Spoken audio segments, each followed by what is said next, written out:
Olá, meu irmão, minha irmã. Eu sou o reverendo Bruno Santana. Eu sirvo ao Senhor na Quinta Igreja Presbiteriana de Guarulhos. Nós vamos continuar o nosso estudo a respeito dos atributos de Deus e eu quero abençoar a sua vida. Eu quero dizer que esse estudo, ele, em primeiro lugar, é extremamente relevante, principalmente nos momentos em que nós estamos passando hoje. Ele nos leva a confiar mais em Deus, ele nos leva a pensar em Deus, não de forma pagã, não de forma secularizada, mas nos leva a conhecer a respeito desse Deus Todo-Poderoso segundo as Escrituras. E é esse o desejo do nosso coração, ser fiel às Escrituras, ser fiel àquilo que o Senhor nos ensinou. Amém?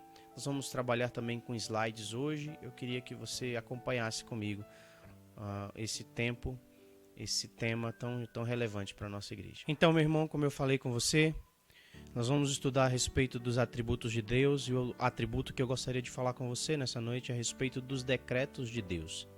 E ele é estudado como um atributo porque faz parte de toda a essência do Senhor, ou os atributos dele, como nós vamos ver, não são aleatórios, não é baseado numa vontade aleatória, antes ele é baseado na plena vontade perfeita de Deus, ele é baseado em todo o seu caráter e é por isso que é santo também toda a lei. Então vamos falar a respeito dos decretos de Deus. Nós estamos tomando como base o nosso autor e esse livro, né, Os Atributos de Deus, do pastor inglês Arthur Pink.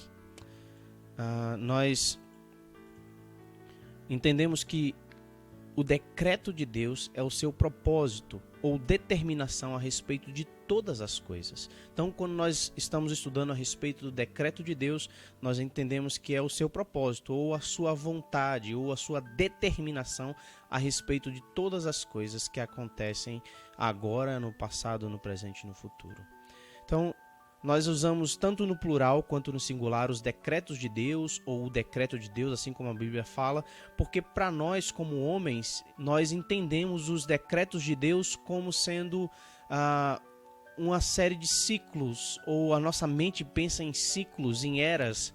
Já para Deus, todos os decretos ou o decreto é um ato só. Deus decretou. Deus, no seu supremo concílio entre ele mesmo, né, no concílio da Trindade, ele decreta num ato único todas as coisas que vão acontecer. Por isso que nós também chamamos de decreto de Deus. Nós tomamos como base alguns versículos conhecidos, como nós vamos ver, mas um deles é o Senhor que faz estas coisas conhecidas desde os séculos. Atos capítulo 18, Atos capítulo 15, verso 18. Irmãos, mas vamos averiguar um pouco as escrituras a respeito disso. Ela tem vários nomes, essa doutrina ela é referida pela Bíblia com vários nomes. Um deles é decreto, como nós estamos abordando, nós podemos ler em Salmo capítulo 2, verso 7. Outro nome para isso para essa doutrina é eterno propósito, lá em Efésios capítulo 3, verso 11. Lá em Atos capítulo 2, verso 23, nós entendemos que é um determinado conselho ou presciência de Deus. Efésios capítulo 1, verso 9, Paulo se refere a essa mesma doutrina como mistério da sua vontade. São essas as denominações, dentre outras, que nós conhecemos que falam a respeito dessa doutrina. Nós olhamos para essa doutrina e entendemos que existe um ensino concreto, que o decreto é abrangente como o governo de Deus é abrangente. Assim como Deus governa todas as coisas, tudo que existe, tudo que pode acontecer, o que já aconteceu, todas essas coisas estão debaixo do governo de Deus, porque estão debaixo do decreto de Deus. Todas as coisas estão debaixo da sua soberania, porque foram decretadas para que acontecessem dessa forma. Então, o seu decreto é tão abrangente quanto o seu governo. Esse decreto também se estende por todas as suas criaturas e em todos os eventos existentes na Terra. Tanto a nossa vida agora nessa limitação terrena, quanto a vida na glória, tanto o momento de vida quanto o momento de morte, tanto o estado dentro do tempo quanto a nossa vida na eternidade, todas essas coisas estão debaixo do decreto do nosso Senhor Jesus, do nosso Deus Trino. Então existem algumas questões que são relevantes para a igreja com relação a essa doutrina. Uma delas é que esses decretos são eternos. Essa expressão antes da fundação dos tempos não é uma relação somente temporal, mas é também atemporal. Antes de que houvesse tempo, os decretos do Senhor já existiam. Antes que todas as coisas fossem criadas, antes que houvesse uma relação histórica, antes que houvesse tempo, o Senhor já era e ele já havia determinado todas as coisas. Esses decretos são também sábios. O Senhor fez todas as coisas com toda a sabedoria, como nos afirma o Salmo 104, verso 24. É também livre. Não existe ninguém que tenha dado alguma dica, que tenha dado algum conselho ao Senhor, ou que tenha persuadido que o Senhor faça de alguma forma diferente. Mas o Senhor faz segundo o conselho da sua própria vontade, segundo o seu próprio espírito, segundo ele mesmo, dentro dos seus decretos soberanos. Eles também são absolutos e incondicionais. Não há nada que o homem possa fazer depois dos decretos terem sido feitos que possa mudar os decretos de Deus. Eles são incondicionais. O Senhor afirma em Efésios capítulo 1, verso 11, que ele fará toda a vontade dele. Ele fala, farei toda a minha vontade. Diante disso, meus irmãos, nós como igreja precisamos responder a essa doutrina. Em primeiro lugar, meus irmãos, mesmo que Deus tenha decretado todas as coisas, ele de forma alguma é autor do pecado. O Senhor nosso Deus é santo, puro e bom e não criou o pecado, mesmo que o pecado estivesse determinado dentro da sua vontade.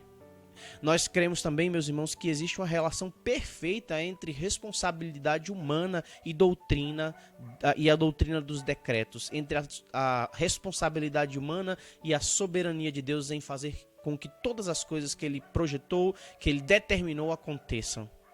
Nós não temos na Bíblia uma linha correta onde nós vamos medir certinho, onde cada um... Mas nós sabemos que as duas doutrinas são corretas e as duas doutrinas são santas e as duas doutrinas não são excludentes. O Senhor é todo poderoso e cabe aos homens dar uma resposta a isso. Os homens têm responsabilidades com os decretos e o Senhor decretou soberanamente todas as coisas. Nós também não estamos fadados, e isso é algo que nos traz muita esperança. Nós não estamos fadados ao acaso, muito menos ao destino cego. Ao contrário, nós cremos que existe um Deus que governa todas as coisas, que faz todas as coisas como lhe apraz, como é a sua boa vontade. E tudo que faz é bom, perfeito e agradável. Toda a sua vontade, todos os seus decretos, por mais que nós não entendamos como ou por que as coisas estão acontecendo dessa forma, nós podemos crer que o Deus Todo-Poderoso, soberano, Criador de todas as coisas, que sustenta todas as coisas com as suas mãos, esse mesmo Deus nos dá o destino e nos dá o fim que Ele mesmo deseja. Nós cremos também, meus irmãos, que as profecias que foram reveladas durante a história, elas revelam a verdade desses decretos. De forma que quando nós olhamos para o passado, quando nós olhamos para os profetas do Antigo Testamento, por exemplo, quando eles abriam a boca, eles falavam de coisas que aconteceram e nós já vimos acontecendo. Mas quando nós olhamos para Cristo revelando o nosso tempo, olhando para frente e entendendo que dentro dos decretos do Senhor haveriam tempos de fome, de escassez, que haveriam tempos de guerra, haveriam tempos de rumores de guerra, haveriam tempos de apostasia, onde o amor esfriaria, nós olhamos para Cristo olhando para o nosso tempo não como um grande vidente de coisas que iriam acontecer diante de uma probabilidade, mas um Deus todo-poderoso, que conhecia todas as coisas e que foi revelado pelo Espírito Santo todas as coisas a respeito do decreto de Deus para nós. Por isso, meus irmãos, nada do que está acontecendo hoje é por acaso. Nada do que está acontecendo hoje é uma reação de Deus a algo que ele não sabia que poderia acontecer. Ao contrário, nós cremos num Deus todo-poderoso, que nada foge à sua vontade, à sua ação soberana. E é por isso que nós devemos confiar no Senhor. É por isso que nós devemos confiar, independente das coisas, independente das circunstâncias, independente dos planos e projetos que a gente poderia ter traçado no passado. Nós podemos crer que o Senhor, Deus de toda a terra, Ele continua governando, Ele está no controle de todas as coisas e nada foge àquilo que Ele decretou. Que bom é servir a esse Deus Todo-Poderoso. Que bom é servir a um Deus que olha para os seus, que olha para nós como um Deus sábio, um Deus poderoso, um Deus criador de todas as coisas. E esse mesmo Deus, esse Deus Todo-Poderoso, toma conta de nós. Eu queria confrontar você, meu irmão, a confiar no Senhor.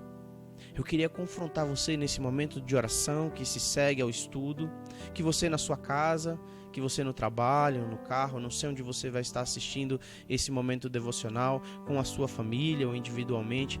Eu queria dizer a você, meu irmão, confie no Senhor. Todas as coisas cooperam para o bem daqueles que amam o Senhor e que vivem segundo esse propósito predeterminado pelo Senhor. O Senhor governa e nós estamos debaixo do seu amor. Então, ao orar nesse momento, coloque as suas dúvidas, os seus temores, coloque os seus medos diante daquele que é Deus sobre todas as coisas. Nós queremos declarar que confiamos no Senhor e isso é maravilhoso.